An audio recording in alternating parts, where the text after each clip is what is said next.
Always great chatting with Tony Parker, especially now. From his relationship with Victor Wembanyama to his thoughts on Pop's new 5-year contract to his own big news. In a month, Tony officially takes his place among the best basketball players who've ever lived. Here's our chat with the Spurs legend amidst another big interest of his. There's a ton of people already waiting for you. You've already been here for a couple of hours today, taking some time out to visit with us during the Thomas J. Henry Comic-Con. And for folks who don't know, Tony, this is right up your alley. Like, this is a big interest for you. Like, a lot of the models here are yours, right? Yes, yeah. They're mine, and it's a big event. And it started with a small thing with my family and my brothers and my friends who didn't know what to buy for Christmas or to buy me for my birthday. And it started with like little statues, and then it started with a small collection, and then it became way too big, way too big. And so it's nice now I can share this, with my kids. They love Comic Cons, they love Marvel, they love DC Comics, and so for me it's a great way to bond with my kids and with my friends. We love all the movies, and to have a Comic Con like that in San Antonio, it's pretty cool. I'm pretty good friends with Bob, and so when we talked about having all my statues, I started last year with the San Antonio Museum. We did a 4-month exhibit, and the San Antonio Museum was so happy. It beat a lot of different records of attendance, and so this year it's a different format, but it's very familiar to people who loves Marvel. So I'm very happy to be here and connect, with San Antonio. It's been a long time that I did like an autograph session, so it's pretty cool to be back home. So I got to ask you, when it comes to Marvel and superheroes, well, you're a Marvel guy as opposed to a DC guy. Is that a safe assumption? I watch all of them. Okay. I watch all of them. If I had to choose, yes, I'm more Marvel, but I like both. So favorite Marvel guy then is, or girl is? So men, I'll go with Iron Man. Be my favorite. And if I had to choose a woman, I will go with Captain Marvel. Good choices all the way around. Hey, you had a chance to chat with Victor since the Summer League play? Mm-hmm. Yeah, we had lunch at my house.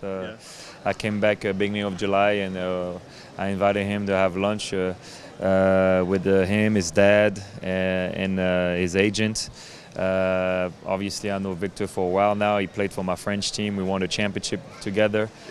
His big sister went to my academy. His little brother, Oscar, is still in my academy right now. And so I had a good connection with them. And he wanted to come for the Spurs. It was destiny, that he came play for the Spurs. And I'm super happy for him and his family. He wanted to be here. And I'm so happy to see the city like that. The city is super excited. And I can't wait for him to get started. Speaking of destiny, you remember what your reaction was when the Spurs won the lottery? Super happy for his family, because I knew he wanted to come to San Antonio. So I was super happy for Pop and RC, because that was the plan for a long time, to try to get the #1 pick, and everybody knew it was going to be Victor. So I was happy for the city, happy for everybody. Advice for him now that he's played a couple games and he's going to hear some things, Just be patient. Just be patient. And I think Pop's going to be a great help, for that, to make sure that he sets his own expectation. I know people are putting very, very high expectation, but you just have to have your own expectation and be patient, because it's going to be a process. He's still young. He still have a lot of stuff to learn, but he's got a lot of talent, and I'm sure he's going to be successful. Speaking of Pop, the 5-year contract surprised you a little bit?